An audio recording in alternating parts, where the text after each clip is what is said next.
എന്നും ഓർക്കുക, ഒരു പെൺകുട്ടി പീഡനം നേരിട്ടാൽ ആദ്യം വീഡിയോ എടുക്കുകയല്ല, പരാതിപ്പെടുകയാണ് ചെയ്യേണ്ടത്.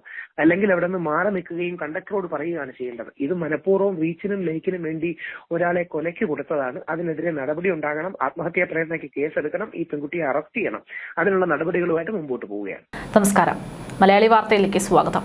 ഒരു കണ്ടന്റിന് വേണ്ടി ശിക്ഷിക്കപ്പെടാനുള്ള അല്ലെങ്കിൽ തുലച്ചു കളയാനുള്ളതല്ല ഒരു പുരുഷന്റെ ജീവിതം എന്ന് പറയുന്നത്. പല സ്ത്രീകളും നിയമത്തെ ദുരുപയോഗം ചെയ്തുകൊണ്ട് പുരുഷന്മാരെ ഇല്ലാതാക്കുന്ന തരത്തിലേക്ക് കാര്യങ്ങൾ പോകുന്നുണ്ട്. ഇനിയും അത് അനുവദിച്ചുകൂടാ.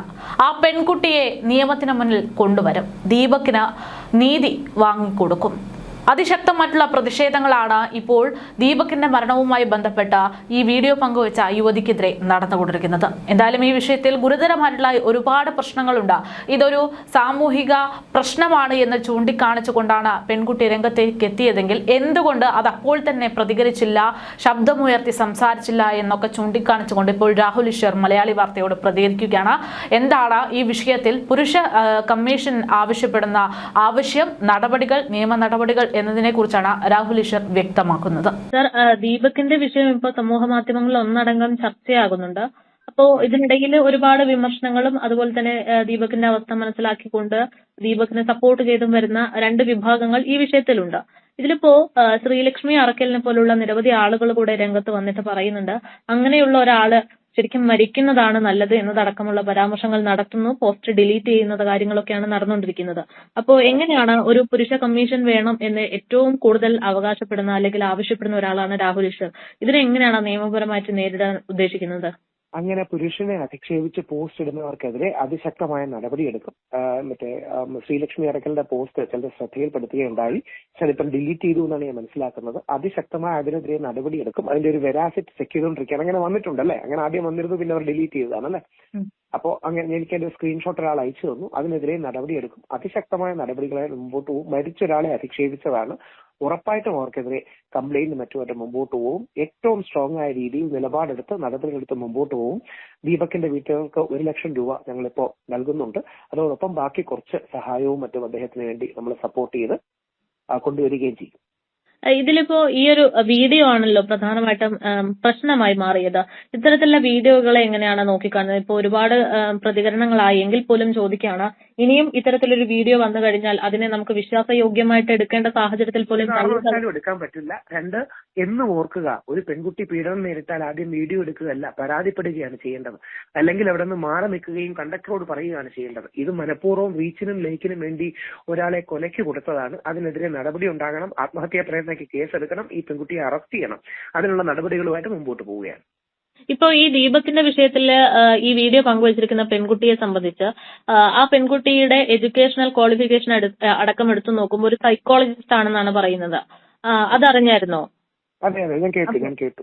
അപ്പം അവരുടെ അതായത് ഒരു സൈക്കോളജിസ്റ്റ് ഒരിക്കലും അവർക്ക് അങ്ങനെ ഒരു സൈക്കോളജിസ്റ്റ് എന്ന് പറഞ്ഞപ്പോ എനിക്ക് യഥാർത്ഥത്തിൽ ഞെട്ടലാണ്. ഇത് സൈക്കോളജിസ്റ്റ് അല്ല, ഒരു സൈക്കോയിന്റെ സ്വഭാവമാണ് യഥാർത്ഥത്തിൽ കാണിക്കുന്നത്. ഒരുപക്ഷെ സൈക്കോളജിസ്റ്റ് ആയിരിക്കാം. അതുകൊണ്ട് ഒരുപക്ഷെ അവർ ഇത്രയും വലിയ പ്രശ്നമാവുമെന്ന് അവരും വിചാരിച്ച് കാണില്ല. അതുകൊണ്ട് ഏത് രീതിയിലും അതിശക്തമായ നടപടി നിലപാട് ഇതിനേക്ക് എടുക്കണം.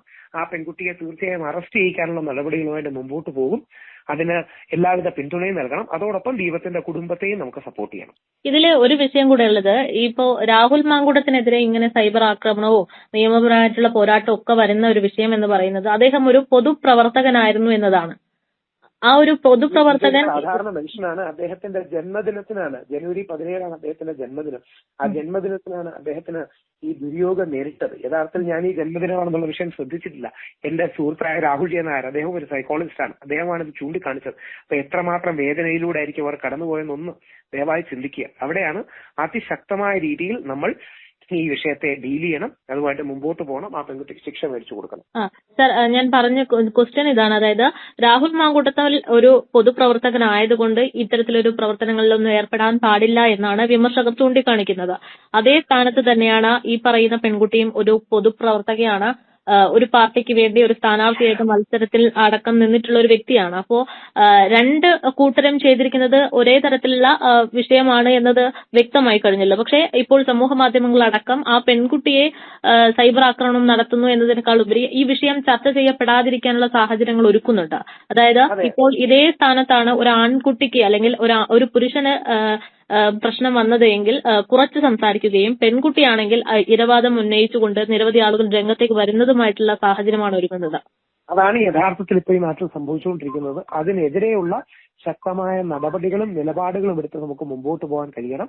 ആ രീതിയിലാണ് പോകുന്നത്. ആരുടെയും ഇരവാദമല്ല, ആ പെൺകുട്ടിയോടും പ്രതികാരം ചോദിക്കാനല്ല. പ്രതികാരമല്ല നീതി. നീതി വേറെ, പ്രതികാരം വേറെ. അതുകൊണ്ട് നമ്മൾ നീതിയുടെ ഭാഗത്ത് നിന്നുകൊണ്ട് ഉറപ്പായിട്ടും നമ്മുടെ ദീപക്കിന് എല്ലാ ന്യായവും മേടിച്ചു കൊടുക്കും. ഒന്ന് ആലോചിച്ച് നോക്കുക, ദീപക്ക് ബർത്ത്ഡേയുടെ അടുത്ത ദിവസമാണ് ആത്മഹത്യ ചെയ്യുന്നത്. അയാളുടെ ജീവിതത്തെ ബാധിക്കുന്ന കാര്യമാണ്. അയാൾ എന്ത് ചെയ്തു എന്നാ പറയുന്നത്? ആ വീഡിയോയിൽ വളരെ വ്യക്തമാണ്. അയാൾ ഒന്നും ചെയ്യുന്നില്ല. ഈ പെൺകുട്ടി കൈ ഉയർത്തി കൈ വീശി എന്നാണ് വീഡിയോ എടുക്കുന്നത്. ധാരാളം സ്ഥലമുണ്ട്. കണ്ടക്ടറോട് പരാതിപ്പെടുന്നില്ല. അപ്പൊ യഥാർത്ഥത്തിൽ ഇതൊരു ട്രാപ്പായിരുന്നു. ആ ട്രാപ്പിൽ നിന്ന് ഇനിയും ഒരുപാട് പുരുഷന്മാരെ രക്ഷിക്കേണ്ടത് നമ്മുടെ ഉത്തരവാദിത്തമാണ്. അങ്ങനെയാണെങ്കിൽ ഒരു ചോദ്യം ചോദിച്ചോട്ടെ. അതായത് ഇപ്പോൾ ഇത്രയും കാലം ഉണ്ടായിട്ടുള്ള പരാതികളിലൊക്കെ ഒരു പക്ഷേ തെളിവുണ്ടോ എന്നൊരു ചോദ്യമാണ് സമൂഹത്തിൽ ഉയർന്നു കേട്ടത്.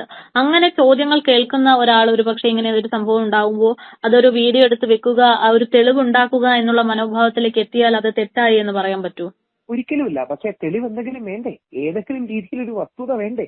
അയാൾ എന്ത് ചെയ്യുന്നതാണ് ആ വീഡിയോ കാണുന്നത്? തിരിഞ്ഞു നിൽക്കുന്ന ആ മനുഷ്യനെയല്ലേ നിങ്ങൾക്ക് കാണാൻ കഴിയുന്നത്? ആ വ്യക്തി എന്ത് ചെയ്യുന്നതായിട്ടാണ് കാണാൻ കഴിയുന്നത്? അപ്പൊ യഥാർത്ഥത്തിൽ മനഃപൂർവ്വം ഒരവസരം ഉണ്ടാക്കുകയും ആ ബസിന്റെ കുലുക്കത്തെ ഇയാൾ വന്ന് തന്നെ തരത്തിൽ ഉരസിയതാണെന്ന് ചിത്രീകരിക്കാൻ ശ്രമിക്കുകയൊക്കെ ചെയ്യുന്നത് എത്രമാത്രം അധമ പ്രവർത്തനമാണ് എന്ന് നമ്മൾ ആലോചിച്ച് നോക്കണം. മനഃപൂർവ്വം ഈ വിഷയം ഉണ്ടാക്കി അയാളോട് പറയുന്നില്ല, കണ്ടക്ടറോട് പറയുന്നില്ല, മാറി നിൽക്കാൻ പറയുന്നില്ല. അപ്പോ ഒരു പുരുഷന്റെ ജീവിതത്തെ കോണ്ടന്റായി മാത്രം ഉപയോഗിക്കുകയല്ലേ ഇവർ ചെയ്യുന്നത്? അവിടെയാണ് നമുക്ക് ഈ വിഷയത്തിൽ ജാഗ്രത വേണ്ടത്.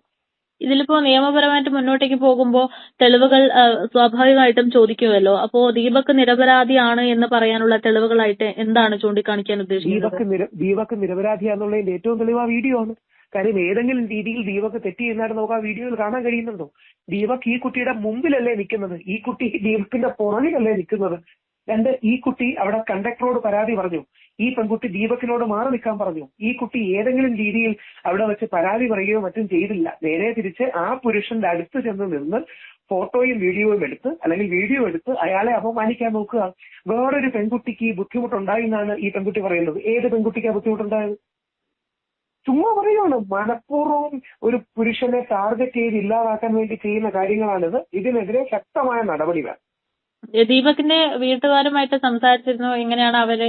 കസിൻ ബ്രദറുമായിട്ട് സംസാരിച്ചിരുന്നു. ജിജിൻ എന്ന അദ്ദേഹത്തിന്റെ പേര്, അദ്ദേഹമായിട്ട് സംസാരിച്ചിരുന്നു. അമ്മയുടെ അക്കൗണ്ട് നമ്പറും മറ്റും മേടിച്ചു. പേരൻസിനോട് സംസാരിക്കുന്നുണ്ട്. പറ്റുന്ന 2 ദിവസത്തിന് തന്നെ പോയി കാണുന്നുണ്ട്. ഞാനിപ്പോ സംസ്ഥാനത്തിന് വെളിയിലാണ്. എത്രയും പെട്ടെന്ന് വന്ന് കാണുകയും ഈ നടപടികൾ എടുക്കുകയും നമ്മൾ ചെയ്യും. ആ കുടുംബത്തിന്റെ ഒറ്റ മകനാണെന്നാണ് കേൾക്കുന്നത്. ഒറ്റ മകനാണ്, ഏക ബ്രെഡ് വിന്നറാണ്. ഒരു കുടുംബമാണ് നശിക്കുന്നത്. അതുകൊണ്ട് ഇമ്മീഡിയറ്റ്ലി നമുക്ക് ഈ വിഷയത്തിൽ നടപടികളും നിലപാടുകളും എടുത്ത് മുമ്പോട്ട് പോകാം. പെൺകുട്ടിക്ക് പൂർണ്ണമായിട്ട് ശിക്ഷ കൊടുക്കണം എന്നുള്ളതാണ് സമൂഹ മാധ്യമങ്ങളിൽ പലരും കമന്റ് ആയിട്ട് ഇടുന്നത്. ഇപ്പോ അതിനെ എങ്ങനെയാണ്? അറ്റം വരെ പോയി അത് പ്രതികാരമല്ല, അത് നീതി മാത്രമാണ്. ആ പെൺകുട്ടി ഏതെങ്കിലും രീതിയിൽ മോശം പറയണമെന്നല്ല പറയുന്നത്. പക്ഷേ നീതിയുടെ പക്ഷത്ത് നിന്ന് ആ പെൺകുട്ടിക്ക് ഇന്ത്യൻ നിയമം അനുശാസിക്കുന്ന ആത്മഹത്യാ പ്രേരണ 67 ആക്ട് അടക്കമുള്ള കാര്യങ്ങൾ മുമ്പോട്ട് വെച്ചാണ് നമ്മൾ മുമ്പോട്ട് പോകുന്നത്. അല്ലാതെ ആ പെൺകുട്ടിയോടും പ്രതികാരം ചോദിക്കാനല്ല നമ്മുടെ ലക്ഷ്യം. നീതിയാണ് വേണ്ടത്. Revenge is not justice. അഥവാ പ്രതികാരം നീതിയല്ല എന്ന് നമ്മൾ പറയാറുണ്ട്. അപ്പം നമ്മൾ പ്രതികാരത്തിന്റെ പാതയിൽ പോകില്ല, നീതിയുടെ പാതയിലാണ് പോകുന്നത്. ഒറ്റ ചോദ്യം കൂടെ, അതായത് ഇപ്പോ പ്രതികാരം എന്നതിനേക്കാൾ ഉപരി നീതി വാങ്ങിക്കൊടുക്കുമെന്ന് പറയുമ്പോൾ ആ പെൺകുട്ടി പങ്കുവച്ച 2 വീഡിയോകൾ നമ്മൾ ശ്രദ്ധിക്കണം. അതായത് ഒന്ന്, ഈ പറയുന്ന മോശമായിട്ട് ചിത്രീകരിച്ചു എന്ന് പറഞ്ഞുകൊണ്ട്, മോശമായിട്ട് ബിഹേവ് ചെയ്തു എന്ന് പറഞ്ഞുകൊണ്ട് പങ്കുവച്ചിട്ടുള്ള വീഡിയോ. രണ്ടാമത്തെ വീഡിയോയിൽ ഈ കുട്ടി എന്താണ് സംഭവിച്ചതെന്ന് എക്സ്പ്ലെയിൻ ചെയ്യാണ്. പക്ഷെ അതിൽ അവർ പറയുന്നത് നമുക്ക് ഇത്തരക്കാരുടെ മനസ്സിനെ മാറ്റിയെടുക്കണം, അതിനുവേണ്ടി ഈ വീഡിയോ ഷെയർ ചെയ്യണം എന്ന് പറഞ്ഞിട്ടാണ് വിശദീകരിക്കുന്നത്.